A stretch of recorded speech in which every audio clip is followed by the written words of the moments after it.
coach, I'm ready to play fantasy. I know I turned 2 in a day, but the lace isn't hot in my veins. I can turn 2 in every way, so I turn to YouTube today and smash play. I'm prepared to listen. The X-Fippin' wit got me looking way past the pitches. Statistics all that I know, and I know that who is on first, he can say I'm ready to go. I ain't trying to steal second or third, cause I wanna win first. How am I to put all of these numbers to words? I know the terms from A to Z, it's like a gift and a curse. I know the difference between a splitter and a curve, but if I can't put it into points, man, then what's it worth? I need the truth, I need knowledge. Found this podcast with all of it, but what they call it? Turn 2. Turn 2, what it do? Win leagues, catch out. Peace.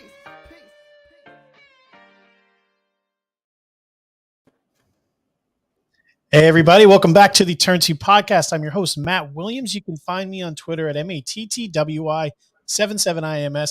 Today we got a special episode because we got the man, the myth, the legend, Derek Carty, the creator of the Bat X, one of the preferred projection systems for all of fantasy baseball.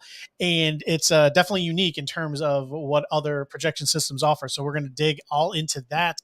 And before we get into the rest of the show, which we'll talk about the Bat X, we'll talk about some bold predictions we have. But Derek, welcome to the show. Yeah, thanks for having me on. I appreciate it. This should be fun. What you do is a little bit different than what other projection systems go. Your projection system is very useful throughout the year for DFS purposes, and you have both the Bat and the Bat X. So before we get into kind of the latest news in fantasy baseball, and we get into the point of the show, why don't I actually jump right into your projection system? For anyone actually not aware, if you're not aware, you should be. Most of you are, but a little bit of a background here. Can you explain kind of what the Bat is comparison to other projections, and then I guess the more unique the Bat X, because at least from a hitter standpoint, it really is separates itself from what other projection systems offer. Yeah, so to an extent, like we don't know what goes into every single projection system. Like I have a vague idea of like what goes into Steamer or Zips or Pacoda or whatever, but it's hard to say exactly. Like I'm different here, and here. Especially with the Bat, it has a lot of the same things that most systems are going to have. It's going to account for multiple years of data. It's going to have aging curves.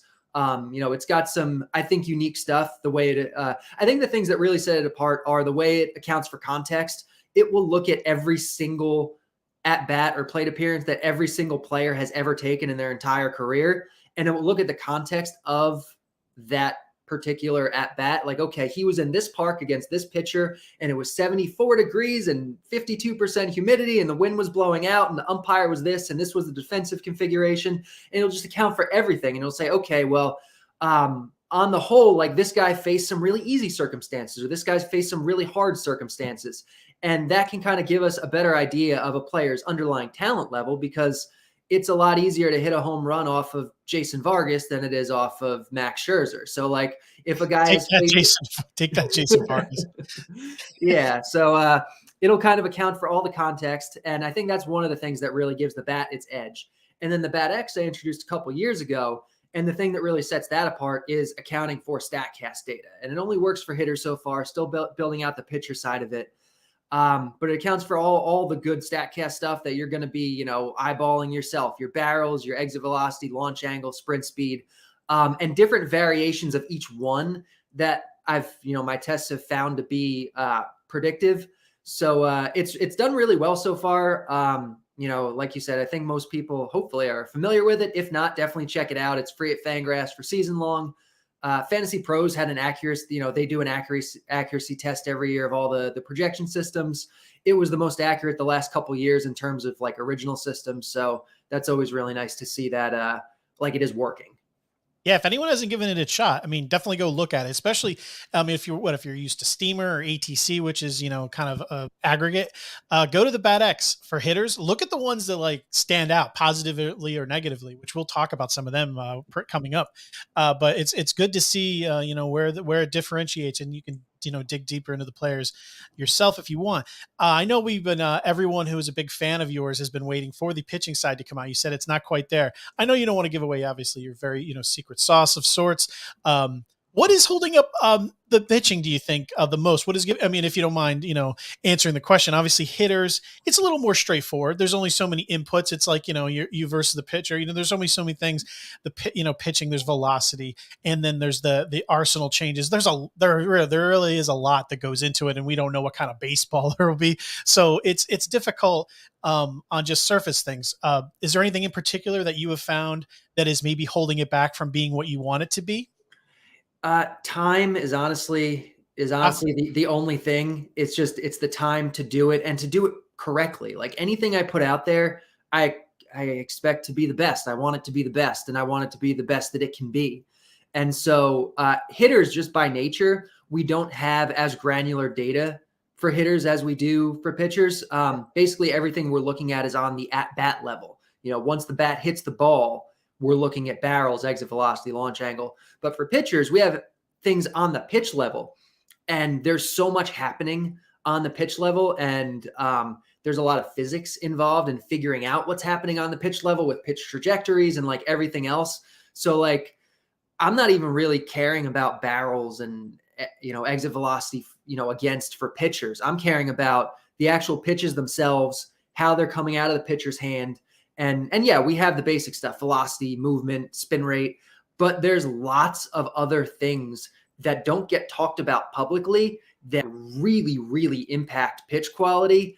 And like we talk about it a little bit, we hear it a little bit, but we don't see a lot of people analyze it because it's tough to do, tunneling and, late break and tilt and, these things that we hear, scouts talk about or whatever, but like those aren't like stats that are on a leaderboard at Fangraphs or something. It's like stuff that I'm calculating myself and like has to go into this model. And there's just so much to account for with pitchers that it's just taking the time to really do it right. Yeah, I mean, there's release point and like extension. There's all sorts of stuff that can really change in like little tiny things. Is this something I didn't know if because I know how much you mentioned, like, how a hitter hit a ball like on 74 degrees on a Tuesday. I didn't know if maybe the pitching was being held up because of maybe a daily perspective. I don't know if you would just put out from a season long if it wasn't ready to go, because I mean, depending, you just said you're not going to include barrels against or anything. I didn't know if just the nature of all those things you said, so much for pitching, if you were going to go into it from a versus a batter perspective, if weekly and daily projections would change, so it would require so much data. I didn't know how depth you were getting. So anyway, a lot of us are excited for when that comes out. But yeah, for now, we're going to focus on the hitters for the Bat X. One question before, again, we're getting the latest news. We're already on this topic. How do you account for prospects in your data? Because I know this is something interesting. A lot of, anyone who has a projection system is asked, and I've talked to you and I've seen your answers to this online, but for anyone who's not aware, like how do you account for playing time with your projections in general? And then how does that tie for prospects where, you're really not going off of anything, especially the Bat X. You don't really have StatCast data necessarily to go on. There's some parks that have it now, more and more do. So that'll be great going into the future. But how have you dealt to it to this point for prospects that just don't have a ton of data to really dig into? Yeah. So the way I generally handle prospects is I pay attention to who the general public really is excited about. And then I make the projections hate that guy. That's how I handle prospects. No, it does seem that way. And I get a lot of questions from people. Oh, why does the Bat hate this prospect that everyone is talking about and is excited about? Why does the Bat hate Bobby Witt Jr.? Why does the Bat hate, last year, Jared Kelenic or Alex Kirilloff or like whoever? And really part of it is because prospects bust all the time, way more than people want to admit that prospects bust. Especially in their first year. Even prospects that wind up panning out, a lot of times will struggle in their first season. And so the projections know this. The projections know the history of every prospect that's ever lived and kind of, know the average outcome for them. And the average outcome for most prospects is not especially good. Yeah, a lot of people think top 10 pick in the draft, automatic superstar. Honestly, most major league teams are just hoping to get an everyday major leaguer. If you get a league average player in the first round, that's a win. Most of them fail by standards of people in fantasy baseball, not in terms of real baseball. Yeah. Now, that being said, projections don't know some of the things the scouts know. They don't know necessarily about raw tools. If we had scouting reports available, like Major League teams do, Major League teams have scouting reports, and I'm positive that they are incorporating them into their projections for prospects. We just don't have that publicly. We don't have scouting reports on every single guy that we can analyze and put in there. So yeah, prospect projections are going to come with wider error bars than normal projections are going to, because we don't have as robust data. We don't have the StatCast stuff for prospects. We work with the data we have, and generally they wind up being better than, whatever kind of hype-based expectations people come up with. But when they do miss, they can miss big, and people remember those. They remember when projections were low on Fernando Tatis and he became a superstar immediately. But he's the exception to the rule. For every one of him, you have a Kelenic who struggles right away, or Dansby Swanson, or Yoan Moncada, or Byron Buxton, or like the list is huge. And there's so much data out there today.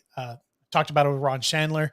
Half of the data is useless, at least in terms of actionable information. And I love all of it. I love digging into all of it. I know you obviously love finding what works and weighing it a certain way.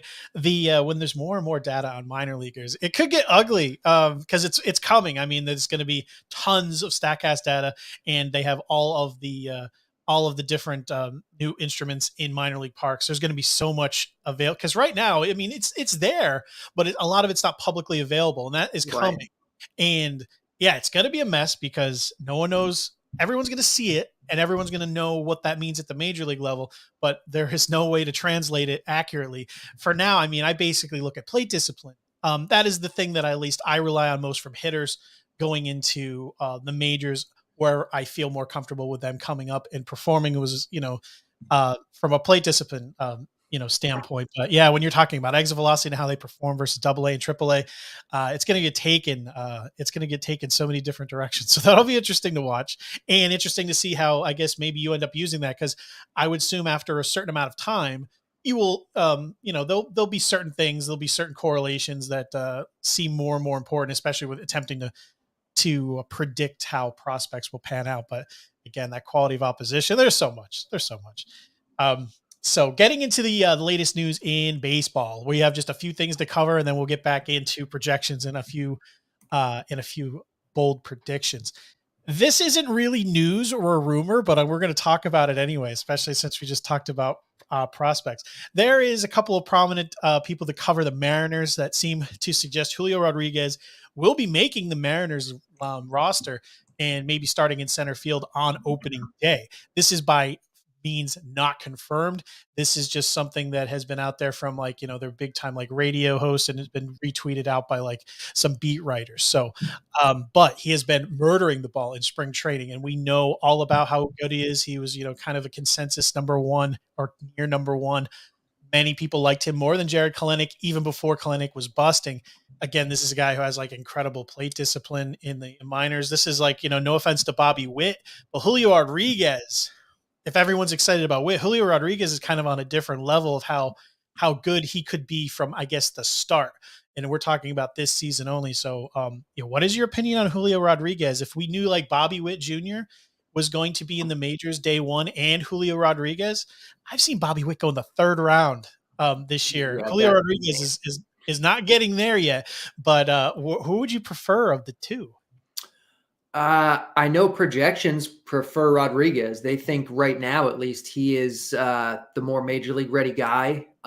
As far as rookie projections go, his are actually pretty good.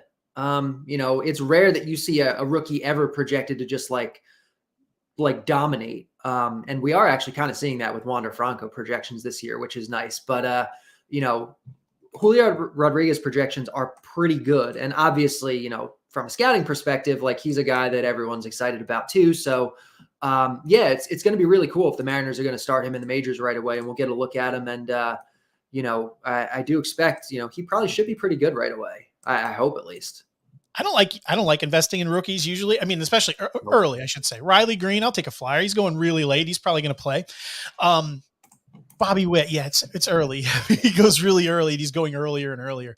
Julio Rodriguez, I'm in a main event qualifier. For anyone who knows what that is, it's an NFBC league where you're basically in there.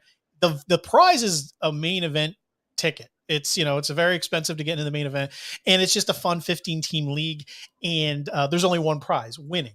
There is no second place. You might as well finish last. So I'm on the clock. I see this news about Julio Rodriguez. I take him, I think, in the 9th round, which is like way earlier than he typically goes. But like I said, first or last, I wanted an outfielder. I took Julio Rodriguez. To give everyone an idea, I am excited if he's to play every day. But like Derek was saying earlier, rookies, they struggle. No matter how good they are, most of them do. But take that with a grain of salt. I am excited if that is what the Mariners decide to do. Obviously, the Pirates are going in a different direction, sending down Roansy Contreras, sending down O'Neill Cruz. Now they have Cabrian Hayes injured. It's the Pirates. They can finish in last with or without these gentlemen. But just to talk about a couple of interesting players, Cabrian Hayes already injured. How would you value taking him this year? Because there was lots of hype on him last year. He did steal a lot of bags, especially for a third baseman. That's why Jose Ramirez goes in the first round. But before the injury, which, it doesn't seem to be too serious, would you be investing in Cabrian Hayes this year? It's always going to depend on the price. He was a guy that I thought was basically being drafted about where he should. If he winds up falling, a couple rounds beyond his ADP or comes, a few bucks under in an auction, then maybe I'd be looking at him. But he's not a guy that I've ended up with on any of my teams. I think there's third basemen that are significantly better values than him. I don't dislike him, but especially if now there's some health concerns, I'm not going out of my way to get him. Gotcha. Michael Conforto. I don't know what the heck is going on here.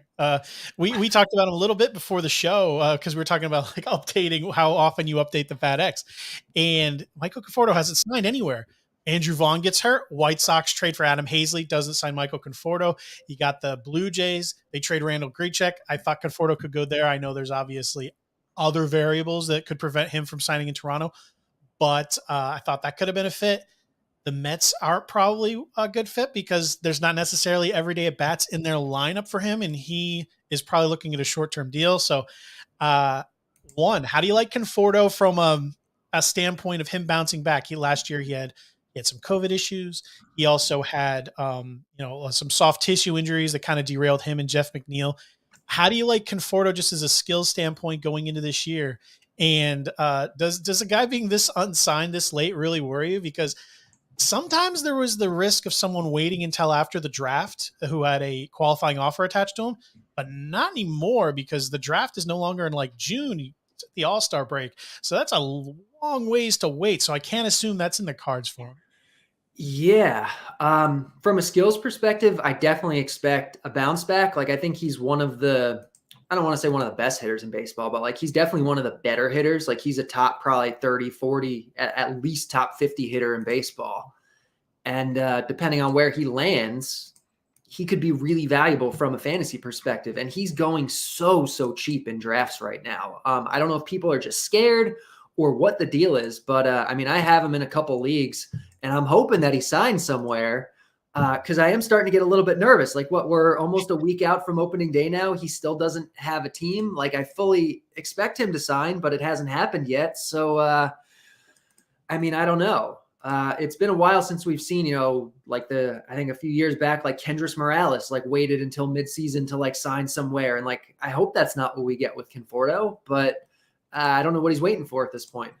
Well, he does have a very interesting, person whispering in his ear the name of Scott Boras, so who knows what they have up their sleeves.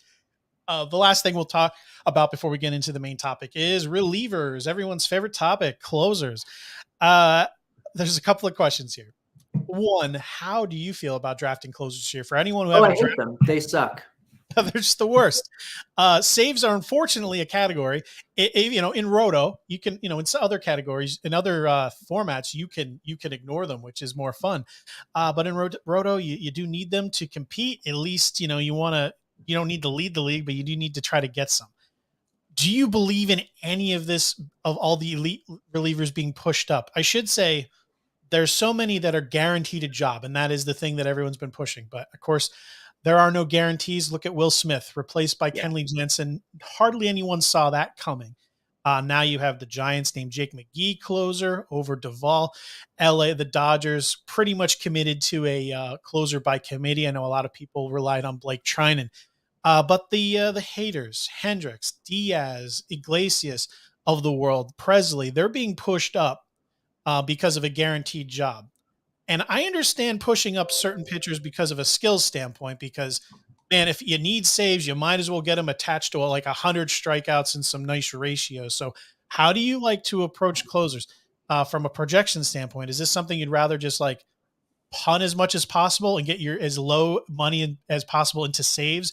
Or do you think that those strikeouts and ratios should really should really enter into the projection a lot? And do you think as much as the other ones are being pushed up, do you think it's worth it? Yeah, so I don't try to project saves. I hate it. It's not it's so fickle. It's just based on whoever the manager decides. Like, it's not something you can really project mathematically. So I pull in ATC saves projections for the bats. I say use those, take an aggregate, wisdom of the crowds for that sort of thing. I think is probably the best approach. In terms of actually drafting, like, yeah, you want to consider the ratios as well, because they count and they matter, and you're going to get 60 years, 60 to 80 innings of really good ratios from the top guys, and that's going to boost their value. There's no such thing as a guaranteed job, though. Like, as much as we want to think every year, these are the guys with the guaranteed jobs. Every year we see one of those guys not keep the job. Like, it's not guaranteed. Injuries happen. Guys struggle, especially relievers. The sample sizes are small. Managers can be quick to, make a move, when the guy's struggling and blowing games. So no, there's no such thing as guarantees. There's no such thing as, there's varying levels of safety, but there's no such thing as safe. For closers, even reports. I don't know if everyone remembers this last year, San Diego Padres, every beat reporter, everyone confirmed that Emilio Pagan was the closer. He was the closer. It was a done deal. Everyone was drafting him. It was over. Mark Melanson was obviously the closer. Emilio Pagan, how many saves did he get, everyone? Raise your hand. Does anyone know in the audience? It's 0. He was named the closer. He had 0 saves. Yeah. So yeah, it's so horrible. Yeah. So, I mean, I'll draft a closer because I have to draft a closer. I think they pretty much all go for more money or higher in rounds if you're doing drafts than what they're worth. But if they're all going for more than what they're worth and you need them, you just kind of bite the bullet. You try to overpay as little as possible. You just get a guy and you hope that he keeps the job. That's the best you can do with closers. Yeah, I can't really fault anyone for going about this any way you feel comfortable. I like to get one of the top guys, meaning I like getting the strikeouts and ratios is what I want. And if there's no injury, it's very unlikely they lose a job.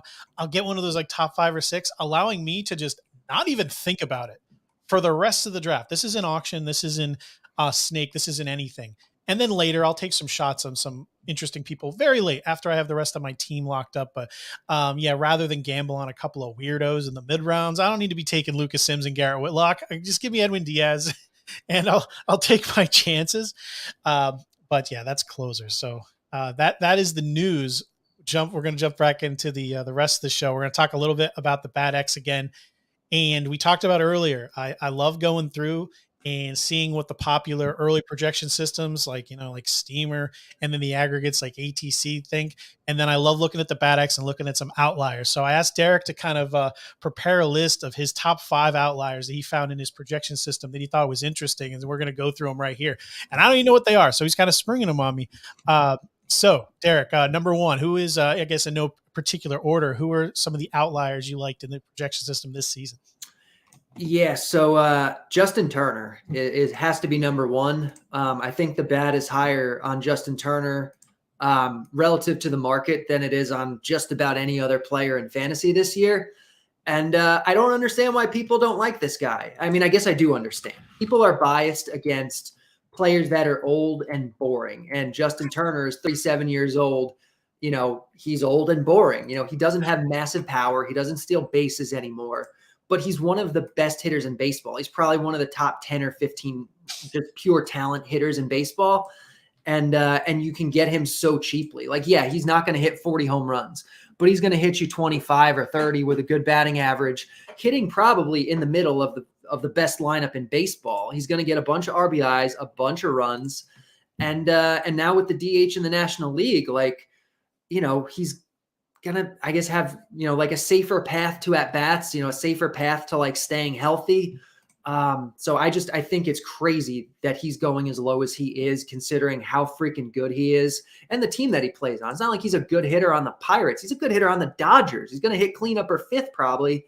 And yeah, people just act like he doesn't exist. And I think it's a massive mistake. Ageism, man. I put a tweet out yesterday just highlighting all the reasons people should like Charlie Morton. He's not taken because he's old and he's boring. It's the same thing. It's a Justin Turner of pitching. It is amazing, yeah, how disrespected Turner gets every year. I saw Chris Bryant go in the second round of a main event yesterday, an FBC main event, the best of the best. He went second round. I know he's in Coors Field. I know he is younger, but how much better do you think he's going to be than Justin Turner?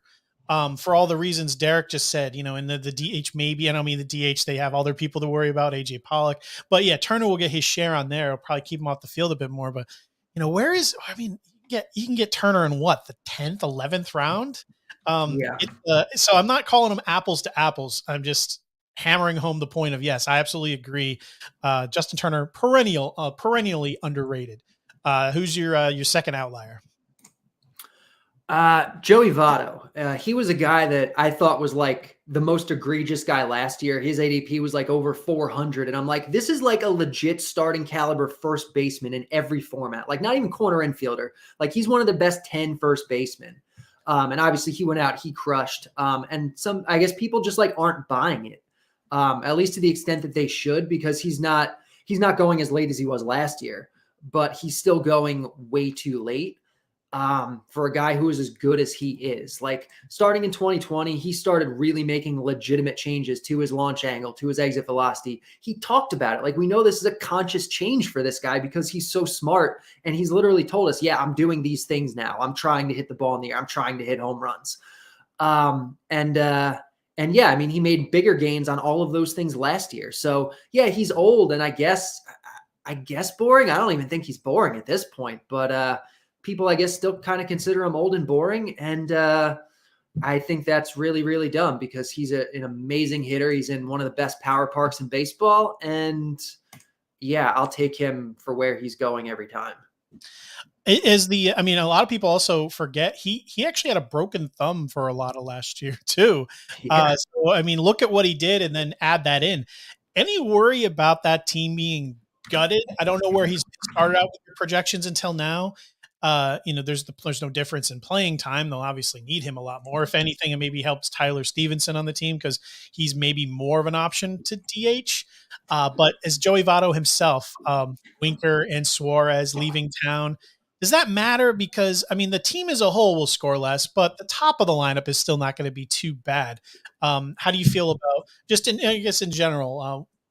I guess we can talk about the topic in general. Like, how much do you think strength of lineup matters for the people that are at the very top? I have this conversation with people about Brian Reynolds on how I projected him for so many runs and RBIs, and people were like, he's never scoring 100 runs on the Pirates. I'm like, well, he kind of did last year. So, they're going to be better this season. I don't, you're at the top of a major league lineup. They're going to score runs, at least the people at the very top. So yeah, how do you feel about the Reds being gutted? And does that change your opinion of any player like that? Yeah, you definitely prefer a guy to be in a good lineup. If he's in a good lineup, there's going to be more RBI and run opportunities. The lineup is not going to be generating outs as quickly. And so the lineup is going to turn over more. The guys are going to get more at bats. Players on good teams get more at bats, and at bats matter. So yeah, it's not a good thing for Votto that they lost these guys, but I still think that's more than baked into the price. My bigger concern is if they trade Votto and he's not in that park anymore. That would concern me more than them trading some of these other players. It hurts him a little bit, but he's still one of the best values in fantasy. Before Matt Chapman went to Toronto, I was always thinking like, all right, maybe they're going to ship up Mr. Votto back to Canada, and that would have been really cool. But yeah, he's in a fantastic park right now. So Joey Votto, he's in that kind of glob of first baseman where if you don't go after Olsen, Alonso, or Goldschmidt, there's like a drop off to Jose Abreu, where he kind of lives in his own fantasy land of in his own tier. And then there's what? There's Hoskins, there's Crone, there's Votto, there's Mountcastle, there is Walsh, there's Josh Bell. There's a ton.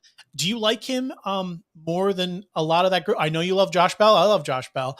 But how do you kind of value that entire group there? Because it's kind of a pick your poison if you're waiting at first base. And as far as ADP, the min and maxes are everywhere. It's kind of depends on the draft. They can go, all those guys can go in any order. Yeah. So I like that whole tier. I think first base in general, people don't draft as high as they should. And so you're always going to find values at first base. And I think basically all of those guys are good values. So really you kind of play the room and pick which one the room gives to you. I think Hoskins, Votto, Cron, Bell in particular are all really strong values. And then, later on there's values too. Trey Mancini, Miguel Sano, Brandon Belt, Bobby Dahlbeck, like all those guys are going later than they should. One guy you didn't name, and I'm interested to hear your opinion on, because no one talks about him because he's not old, kind of older, but definitely boring, is Anthony Rizzo. I mean, he fell off. He should have accepted the deal the Cubs offered him, obviously. That is information he probably wishes he knew yesterday.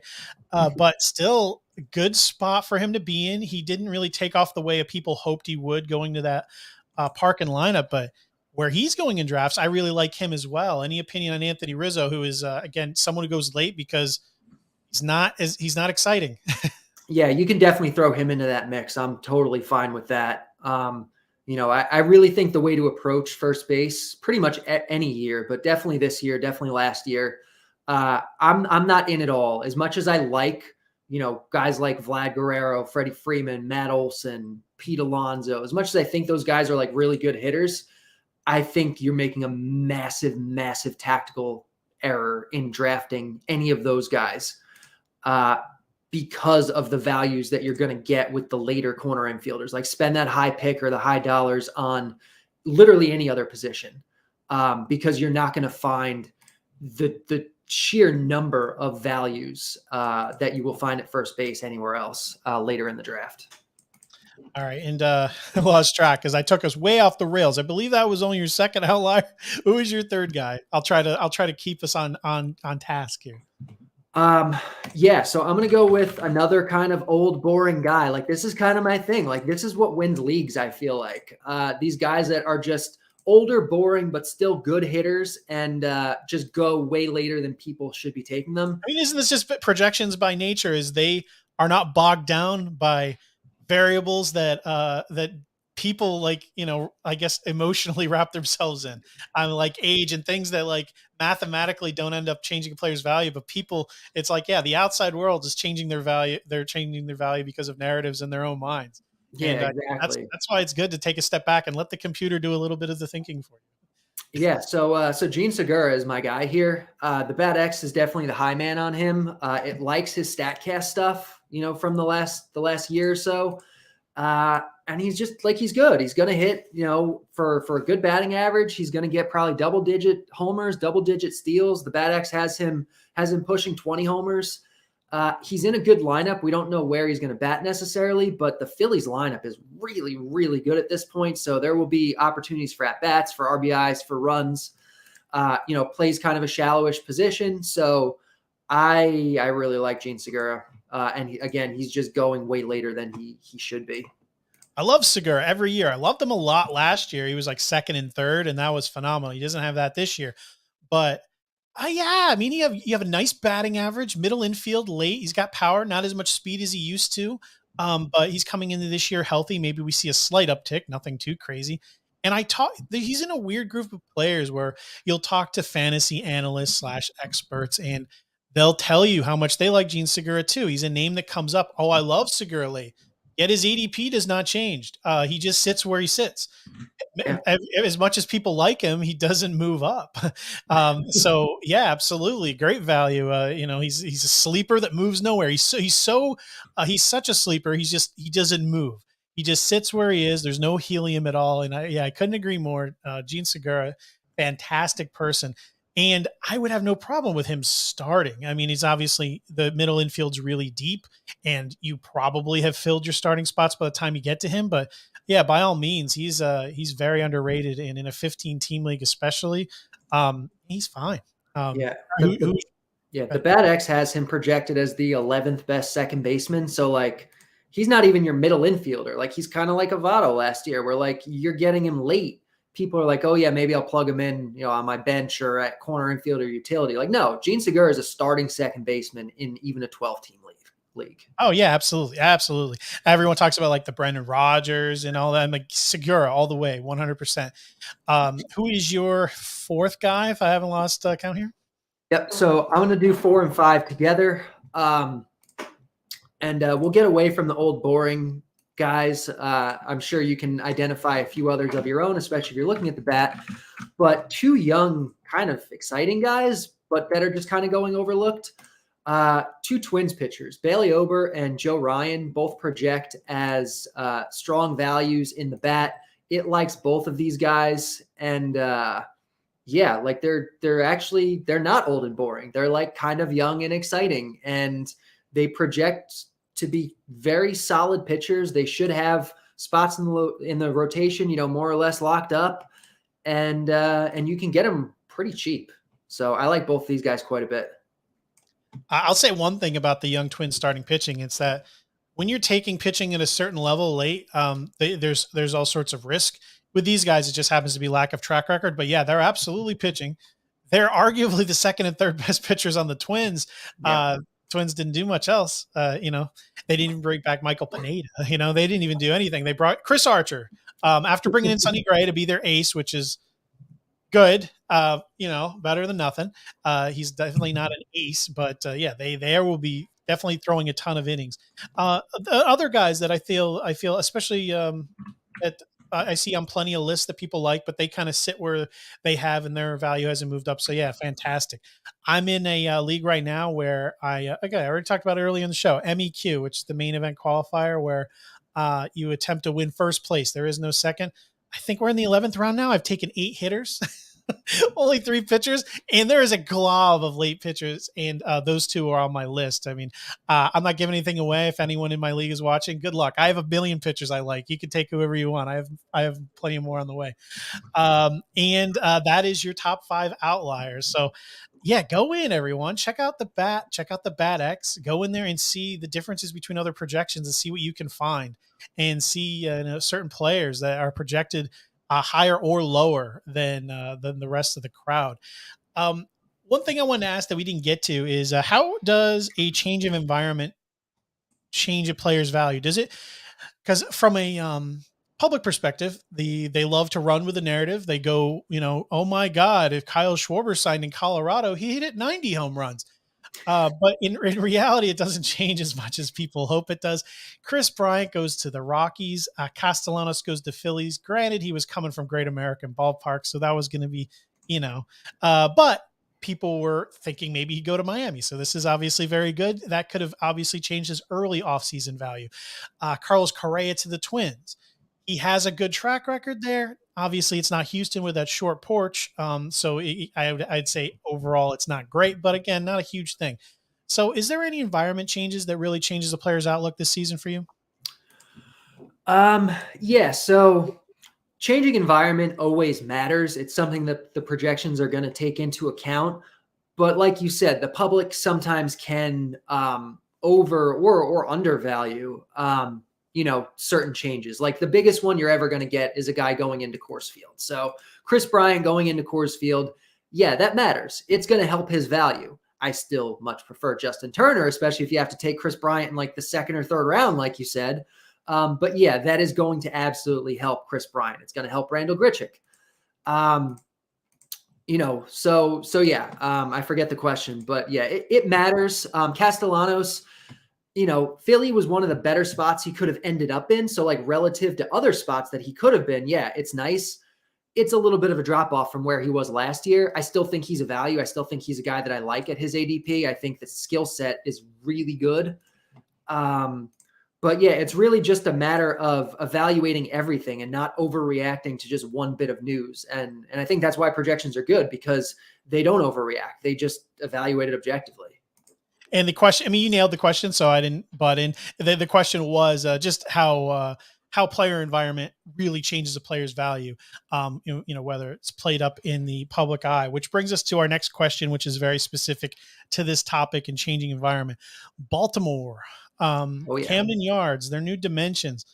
This was very interesting. Like a lot of people ran with it and really overblown how much it would go, but for or how much it would impact people. But for the most part, I would say a lot of people didn't really understand what a massive change this was. As far as dimensional changes to a park, I don't remember anyone even coming close to the changes to an outfield wall that Baltimore did, at least in one shot. I mean, maybe some parks did over time, but in one shot, this is crazy. I've seen you do a breakdown on Twitter. I've seen you do actual presentations on this, but for anyone who didn't catch those, I don't know if you kind of wanted to kind of give us your opinion on your thoughts on how this affects Baltimore players in general, because like I said, I mean, I've never seen a change like this in one offseason to a outfield wall. Yeah, it's because we haven't, especially going in this direction with the walls being pushed out. This is the second biggest change that has ever been made to a major league ballpark in terms of pushing the walls out. The only time a team has pushed the walls out farther than the Orioles are this year was when the Red Sox did it to Fenway Park in like 1955 or 1956 or something. Like this is a big change. They're pushing the walls out. They're raising them. And so based on kind of what we know about what happens when walls move, the Bad X's models for this type of thing basically say, okay, Orioles Park before this change was like a top 3 or 4 park for home runs in baseball. It was like a top 5-ish, I think, park for overall offense. Home runs and overall offense with this change, Orioles Park becomes like a neutral park. Which is just, it's massive. It goes from being one of the best environments for hitters in baseball to just being a park, to just being average. So yeah, it matters quite a bit. I ran some back of the napkin math on like how value changes for I think I did it for like Mountcastle, because he was, as a righty, a big power righty, he's going to be impacted the most. His auction value drops by, I think, like close to $5 with this, which maybe, I don't know, like if you're not like doing auctions, like it might not sound like that big of a deal, but $5 is massive. Like that's the difference between like getting one of the best values of any hitter in your whole draft and getting no, just paying sticker price. Like it's huge. Like in labor last year, I only was able to get one hitter at a bigger bargain than that. One hitter in the whole draft, after looking at every single hitter come up on the board and go up and get nominated and get bid up. Only one hitter ever came at a bigger discount than that. So it is a big number. Yeah. So it's a big deal. It's a big deal. And one thing that, and there's nuance too. We talked about Ryan Mountcastle. He's a big power hitter. He's pulling the ball out to left field. It's going to hurt him. There are people like Jorge Mateo, who Roster Resource has planted on the bench, but Orioles lineups to this point in spring training suggest he is starting every day. He's a righty. He's not hitting many home runs. So that, I think the left field actually helps him. Maybe he cranks out a couple more extra base hits. There's more ground to cover. So, I mean, that's not going to affect too many people. In fact, you're only really looking at the home players. He may be the only one, but I'm going to mention it as a possible outlier here because I like Jorge Mateo late if you happen to strike out on stolen bases early, or you're in a late draft and hold type situation. Mateo is someone I do like that is obviously not going to be impacted by this current situation. But yeah, Baltimore, incredible changes they made. The last question we'll get before we get to some bold predictions was about playing time. And I know you kind of mentioned already, but to reiterate, you do like kind of outsource your playing time for the bat and the Bat X, correct? Yeah, it's not something you can project systematically because it depends on, team situations, who the manager is going to play, who's injured. Like you can't do that. So this year I'm pulling the ATC playing time projections and applying all of the bats rate stats to them. I think that's the best way to do it. Just kind of aggregate it based on, what the general consensus is. And I think that's better than anything you'd be able to automate. And for anyone doing their own drafts, let's say there's breaking news, there's no chance for there in maybe an immediate update. Any advice you would want to give the audience for, if there's late breaking news that changes dramatically the playing time or innings pitched for any player, the best way to go about it? How do you go about it? For instance, use your own projections. Is this something you think like running a spreadsheet? You mentioned napkin math, which I think is my preferred way of doing things. You just quick do it up to the amount of at bats. But yeah, how do you think is the best way to deal with projecting, or not even something that necessarily happens in the news that changes the playing time, or if you're just trying to project what would happen if a move were happen is going to happen, you think will. How do you deal about that? What do you think is the best way? Because there's a couple of simple ways to go about this if you're inclined to use Excel and other stat sheets. Like I know Tanner and Jeff Zimmerman have their book. There's a great, I can actually put the link to that in the show notes, and there's plenty of ways to input data and change at bats. But if someone was newer to fantasy baseball or wanted to kind of change the playing time and still use your projections, what would you suggest is the best way to go about that? Yeah, I mean, you can just do some basic, like you said, back of the napkin kind of math. If the guy's projected for 10 home runs in 100 at bats, and you think, oh, well, 100's too low, he's going to get 200. You can just, just basically figure out, okay, so 10 home runs in 100 at bats, 10 divided by 100, and then multiply it by 200. And there you go. Now you're projecting them for 20 home runs. So I think it's very easy to do it that way if you think the playing time projections are off. And again, like playing time is subjective. There's going to be guys that the projections are, I think aggregating is going to kind of, you're not going to miss on like guys like that too much. But like, if you're just like a big fan of, the Pittsburgh Pirates and you have a really good feel, you've been watching spring training and you think, who's, going to be there, whatever, this guy's going to start when we don't expect him to, like, you can change the projection based on that. Yeah, and it's good for we're late in the off season now, so this is more for maybe next off season, earlier this year. You look at the projections you like. If you disagree with playing time, try doing the napkin math and maybe find a similar player that has what you end up thinking the projection will be, and look at his auction value. I was buying Mets all off season. I usually don't. I'm a huge Mets fan. I usually do not draft Mets. I don't know what it is. I'm harder on them. By the way, draft Francisco Lindor. I know. He's going to have a monster year, everybody. Just gut feeling. The plate discipline was there last year. Second highest barrel rate of his career. He's not a standout in any categories, a death by 1,000 paper cuts guy, but he's doing late enough where I think he's a value. But I was getting like Dom Smith, JD Davis, Jeff McNeil, because there was a huge discount based on no one knew what the playing time was. Whatever you feel about their skill levels aside, in draft and holds early, I was taking them because I assumed one would play every day and the other two would get traded, and that didn't happen. Which is cool for the Mets. I mean, it's nice to have a nice bench, but I assumed Dom was maybe playing first for the A's.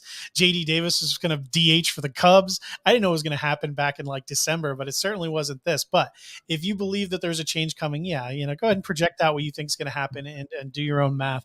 And you can still use the projections to help you get to your end product. So let's end the show with bold predictions. Everyone likes them. I actually put out some of mine yesterday, and I try to put the caveat of actually bold. Sometimes you put out bold prediction and someone will be like, Joey Gallo is going to lead the league in home runs. I'm like, way to be bold. Way to be bold. So we're going to go over a couple of ours. I'm actually going to reiterate some of the ones that I actually put out on Twitter yesterday, and Derek can tell me just how wrong I am. So we'll go ahead and start. Guest first. Who is your first bold take for the 2022 season? I mean, we've talked a lot about prospects, so it wouldn't be on brand for me if I didn't have a negative prospect take. Bobby Witt Jr., come August, is going to be in the minors. He's going to get demoted at some point because he's going to be struggling. I feel like I shouldn't give away my opinion too much because I actually have an article coming out on Bobby Witt Jr. Tomorrow on The Athletic. I will say this. He's incredibly skilled, and in fantasy, I believe, even if he struggles, he can contribute. But you do need to contribute well enough in the majors to stay there. He has a lot of swing and miss in his profile. We'll have to see how he adjusts to that. My full opinion will be in the article, so I'm not going to go too in depth there. But yeah, that's people are paying up for Bobby Witt Jr., so that would certainly deflate a lot of people. My first bold take is Joe Adell leads the Angels in home runs. This is obviously bold for multiple reasons. One, you have to believe in Joe Adell, which I do. Before his abdominal injury, his plate discipline was dramatically improved last year, and I think he builds upon that. If you do not believe in that, this is a crazy take. And then, of course, you have a guy named Mike Trout, Shohei Ohtani, Justin Upton, Jared Walsh. There's a lot of guys there. Essentially, what I'm saying is I'm not sure all of them stay healthy. I think Joe Adell does, and he rocks and rolls. This certainly is bold, but what are your thoughts on Joe Adell? Limited information, even smaller information to go on if you're believing in a breakout, but I'm probably not getting good news. That's my gut feeling. Yeah, I mean, he's a guy projections have never bought into. He's a great example of a prospect last year who, was a big time guy. People expected things out of, and he came up and he was like super mediocre. Oh, yeah. That being said, he is a big time prospect. He does have the tools, and a lot of times these guys just take a little bit of time to put it together. So yeah, I wouldn't be surprised at all if we get a really strong season out of Joe Adell. Yeah, and if you're just looking at numbers, and I'm a big numbers guy. I mean, he struggled horribly in AAA, and they brought him to the majors, and shockingly, he was very bad. He went back, strikeout rate like over 30%, like well above. So that was something that is a huge concern. I was way off of him last year because of it. But yeah, I do love the growth he showed. And he's going late enough in drafts. Like I said, in young guys, I'll take a shot on him for sure. Riley Green, all the guys in the back of the draft, I'll take a shot on. Who is your second bold prediction, Derek? So just so everyone doesn't think I'm a total wet blanket with prospects, my second one is that Wander Franco wins the American League MVP this year. Yes. And for what, I don't understand why fantasy people don't like Wander Franco, especially when they love prospects so much like Witt. Like he's actually a little bit of a bargain in drafts this year, despite being the number one prospect in baseball, who came up to the majors, got a cup of coffee last year, and was really good. Like the only thing is just like people are like, well, he doesn't have upside. It's like, oh my God, he's the number one prospect in baseball. He has upside. Yeah, I don't know. He's not going to steal as many bases as Witt, or like people don't buy the power being there or whatever, but like he's so good and the tools are there. Like you dream on every single other young player in the entire world. You don't dream on the number one prospect in baseball. It doesn't make any sense. At Fangraphs this year, we have projected WAR from the bat, wins above replacement. Wander Franco projects for the fourth highest WAR in the American League among hitters. So like, especially if you're like a sports betting guy, like the odds on him to win MVP are actually really good. So I like that bet, and I like him for fantasy, and I like him for real life. He's the rare prospect that projects exceptionally well. And that says something because prospects don't do that a lot. A couple things on Franco. One, I love him. Two, I think it's the Francisco Lindor thing where we know he struggled, but even at his best, without the happy fun ball, he doesn't project to do increasingly well in any particular category. He's good across the board. Franco doesn't project to do incredibly well as this year in power or speed. Therefore, people in fantasy write him off, forgetting that he's like an elite hitter. He never hit below 313 in the minors, and it took him 2 months to get to that level in Major League Baseball, and he never looked back. That's where he was 2 months in. That's where his level was. He was the lowest strikeout rate in all of baseball. It's insane. In 2021, he became the 115th player to play 70-plus games before his 21st birthday, and in that group, only 22 posted an OPS over 800. I'm going to list all 22 players. Ronald Acuna, Miguel Cabrera, Carlos Correa, Bryce Harper, Jason Hayward, Juan Soto, Giancarlo Stanton, Fernando Tatis Jr., Mike Trout, Orlando Cepeda, Jimmy Fox, Ken Griffey Jr., Al Kaline, Mickey Mantle, Willie Mays, Mel Ott, Frank Robinson, Ted Williams, Tony Candelario, Vadapasoon, and Alex Rodriguez. That's a list of some pretty good players. It's practically all Hall of Famers.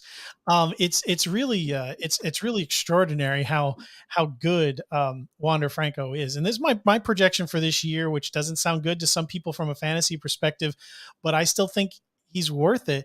I have him batting 309, 364, 512 with 18 home runs, 102 runs. He's batting like third for the Rays, 92 RBIs and 9 stolen bases. some people think that's crazy. I think he's Xander Bogaerts minimum this year. Like Yeah. that's what I think Wander Franco is immediately.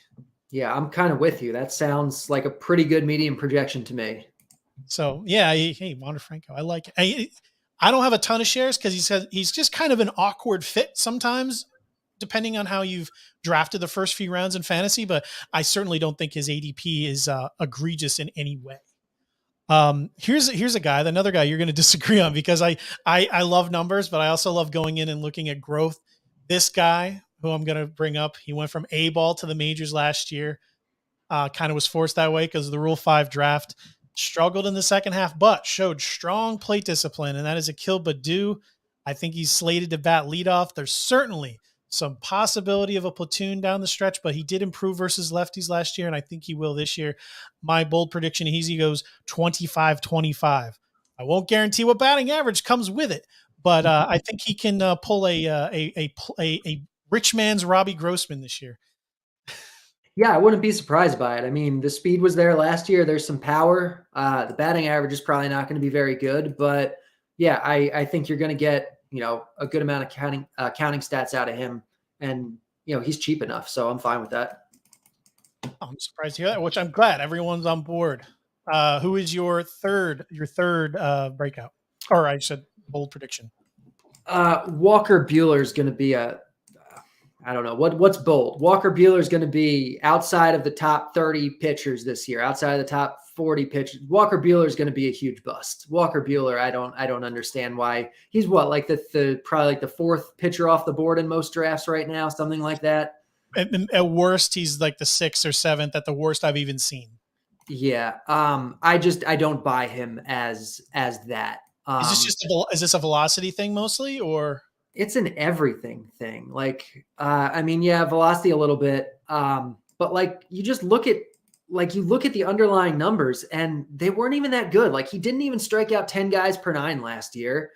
The FIP and the XFIP and all the the peripheral stats have been, like way higher than his actual ERA the last couple years.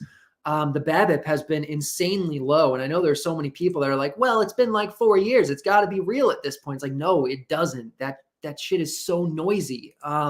It doesn't have to be real. It's probably not, unless you have a good reason to believe it is. But just because it's happened for 4 years, like, that's not a good reason. And he's a National League guy. Like, there's a universal DH this year. Like, that's going to hit him, and it's not going to hit his American League counterparts. It's not going to hit Garrett Cole. It's not going to hit, whoever else we want to talk about. Like, I don't know. Projections don't buy it. Like, the Bat has an ERA in the high 3s. Steamer has an ERA just under 4.20 for Walker Buehler. Like, he's not a top 4 or top 6 pitcher. He's not top 10. He's probably like 11 or 12. It's not like I actually think he's like the 30th or 40th best, but like, I wouldn't be surprised to see him bust if we're doing bold predictions. Like, he's just not what people think he is. I'm with you. I was going to say, I just tell people I'm off of him. I don't want to say 30th or 40th and get people all angry at me, but I'll just say he's going at a point in drafts where I'm not going to draft him. Let's just say that. Like, where do you have him ranked? Doesn't matter. I'm never drafting him. He's never getting far enough for me to have to. So yeah, I agree there. My third bold take is Brian Reynolds hits 30 home runs. There's a couple of things to go into this. Elite stat parameters. I mean, as far as O-swing, chases outside of the strike zone, he's elite. Or I should say, about all these things, he's above average, at least above the major league average. O-swing, which is chases outside of the strike zone. Z-contact, his contact within the strike zone. Standard deviation of launch angle. Average stats are stupid. Average exit velocity is stupid. Average launch angle is stupid. You need context. Standard deviation of launch angle is great because let's say you want to have a hitter with a launch angle of like 28 degrees. You don't want someone who's like half of their at bats are like 0 degrees and half of them are like 58 degrees, and you have an average of like right in the middle. You want someone who's kind of hovering around that area you want them to be. And standard deviation of launch angle kind of shows you that. If you want to look it up, Derek Carty, or was it Alex Chamberlain's board? Is for everyone listening, is the best way to do it. Follow him, Dolph Lundgren, on Twitter. Type in Alex Chamberlain, and he has a lot of data on there. Anything below 30 degrees I find is good, but I mean, Brian Reynolds is sitting at 26.9, which is very good. blast percentage and dynamic hard hit rate. I won't kind of get into this. There is a thread pinned to my Twitter profile that explains them. A couple of things, again, created by Alex Chamberlain and Connor Kirkon, which is it kind of goes into, it pretty much gives you like an elite subset of barrels and a hard hit rate that is not like static. It kind of weighs out, like, you don't want hard, you don't really care how hard a ball it gets hit on the ground. A lot of people look at fly ball, line drive, exit velocity. Anyway, there's a lot that goes into this. I'm talking about Brian Reynolds as I kind of ramble on of all these stats, but Brian Reynolds checks off all these boxes, and people don't realize just how good he is. And there's a very strong possibility he gets traded. In the second half last year, his ISO and his hard contact rate kind of went up as well. So I have him projected for 28 in my realistic projections. I have him batting 305 with 28 home runs, 90 runs, 90 RBIs, and 6 stolen bases. But yes, I think he can get to 30, and absolutely if he gets traded. Any thoughts on Mr. Reynolds? I like it. I'm a big fan of Reynolds. I think he's value relative to where he's being drafted. So yeah, I like the call. All right, who is your? We on fourth or fifth here? Fifth? Oh no, fourth. Go ahead. Luis Severino is going to be in the Cy Young conversation this year. I've always been a huge fan of Severino's talent before his injury. I know the BAT projected him as one of the 5 best pitchers in baseball, and people at the time kind of thought that was insane. He'd had a run of like bad BABIP luck and like I think some blow-ups in the playoffs maybe, and everyone's like, Severino sucks. The Yankees don't even want him. But he's actually really, really good if he gets back to full health, and you're getting him at a big discount. So I like Severino a lot as a high upside flyer. Are you referring to his injury that he was recovering from, or the injury he just suffered yesterday? Did he just suffer an injury yesterday? Yeah, actually, I don't know a ton about it. I know he's going to miss some time due to soreness, and he was shut down. Oh, so I didn't know if you were aware of it. Maybe I'm gonna walk that take back a little bit. I did not see the injury yesterday. There's not actually a ton of information out about it as far as specifics. So I thought maybe you saw an update or something. But yeah, something for everyone to learn about. It could be nothing. Could be something. Just dig in and pay attention. That's a shame. He's definitely. I feel so bad for this guy. He's so good, and he can't catch a break. Yeah, absolutely. Yeah, it's so hopefully this is just a general soreness, as some are saying it could be, and he just is going to come back. But again, arm soreness coming off that injury is something that you definitely don't want to write off. My next bold prediction is, I don't know why I even said whatever. It's a dart throw. This is for people. This is more of a fun thing. I believe in this pitcher I'm about to talk about. This is a guess. This is not backed on anything. Phil Bickford is going to lead the Dodgers in saves. Blake Trainen says he loves pitching in other areas of the game. He likes getting in there for the most important things like 7th, 8th inning. Brusdar Graterol, I like him a lot. I have a lot of shares. He hasn't really proven to be able to do this effectively at the major league level yet. And you have guys like Hudson, some injury risk later on the team. And Phil Bickford has been dominant. And if they're going to move people around and Graterol is not ready to kind of step up, if you're looking for people end of draft, like, the Art Warrens of the world have been mentioned, Phil Bickford not talked about a ton.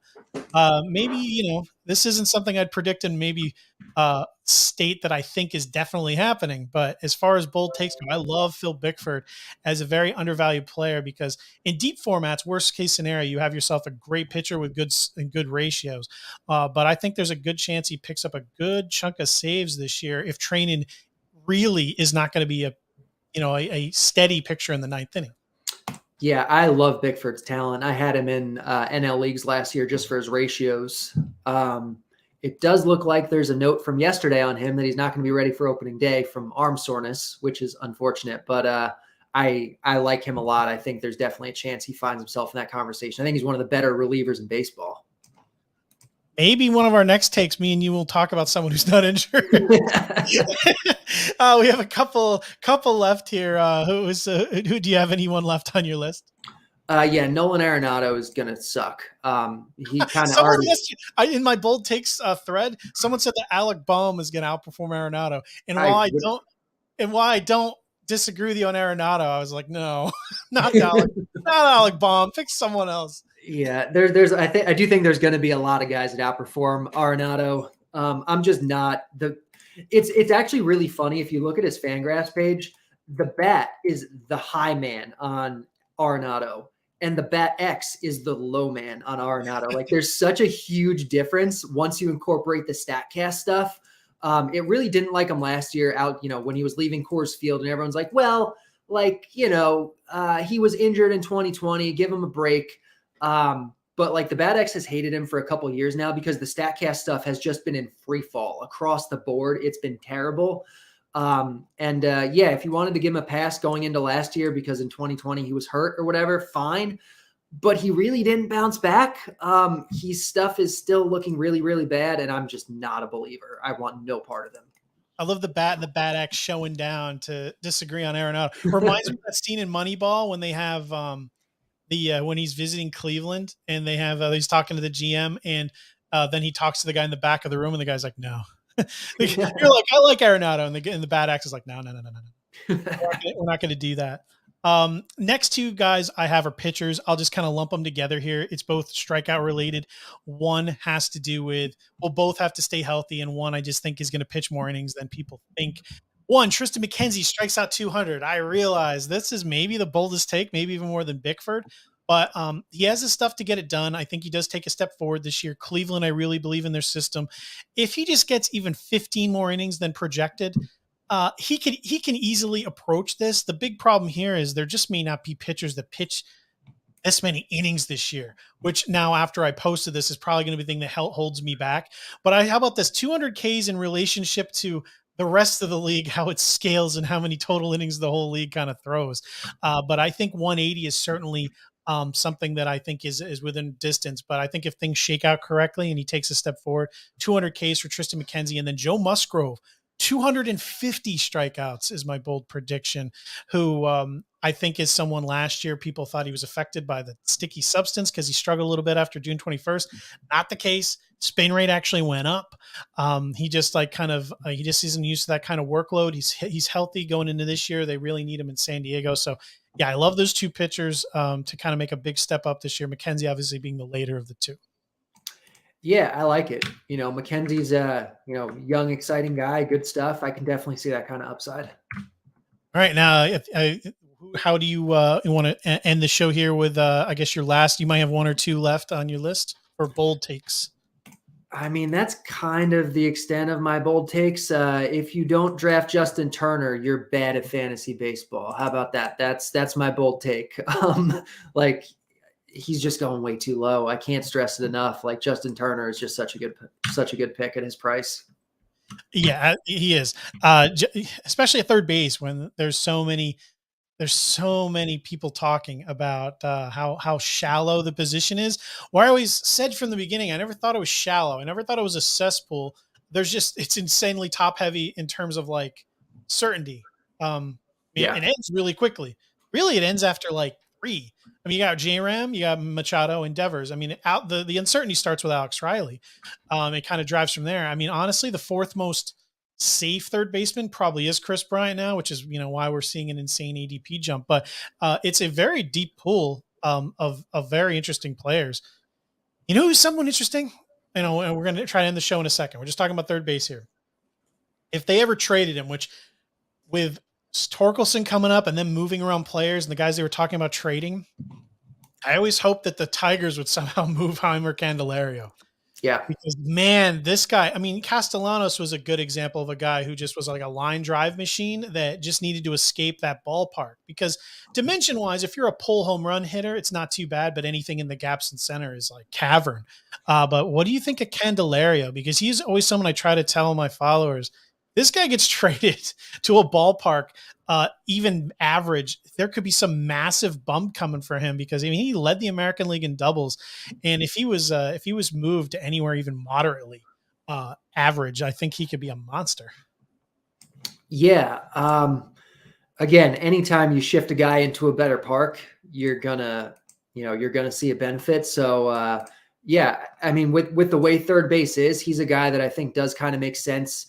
let's say you miss out on Turner, you have to wait till the end to find a guy like Candelario or Eduardo Escobar. Like those are probably the types of guys that I'd be, settling for. So yeah, especially if you think there's a chance that he winds up with some better context. But hey, that's not going to happen. I'm just kind of wasting our time at this point. So we're going to shut the show down. It was great talking to you, Derek. The Bad X, everyone definitely go check it out. Anything else you want to kind of remind the audience about? Because there's a lot of things you do in season for anyone not into DFS. Derek, kind of plug where they can find your work, where they should sign up to get your in-season work, everything like that.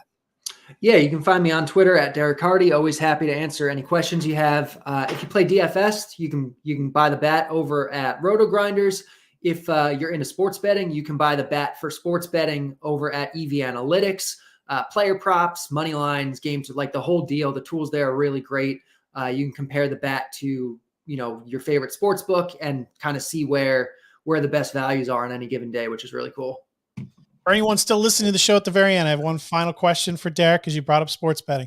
In the beginning of the year, when there are innings limits for so many pitchers, how do you feel about the first 5 bets? Is this something you think is a good value? A friend of mine, MLB Moving Averages, is really into them. So it's kind of wanted to get your take early in the year, where I think, most pitchers other than Max Scherzer, who apparently was ready to throw a complete game the first day of spring, we're probably looking at a lot of limits early. Is there anything that you think can be exploited early on in this season after a lockout?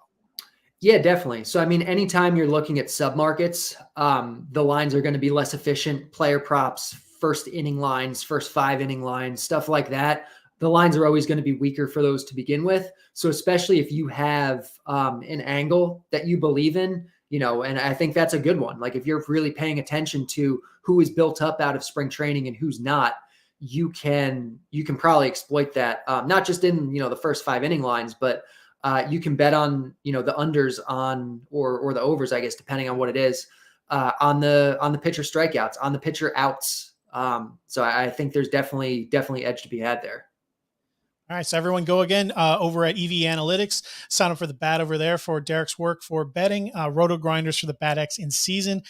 Follow me on Twitter, MATTWI77IMS. My DMs are always open. If you have any questions about anything we talked about, any advanced analytics we ever discuss, and you just want to ask privately, again, DMs are open. I love talking baseball. We'll be back with our next show. We'll talk about lineups, projected lineups, and how they've been going through spring training, what trends you can look for, and talk about a few dark horse candidates to maybe win some awards this year with Lauren Auerbach and Mike Kurland. So thank you for listening to the Turn 2 podcast. We'll see you next time. See you, everybody.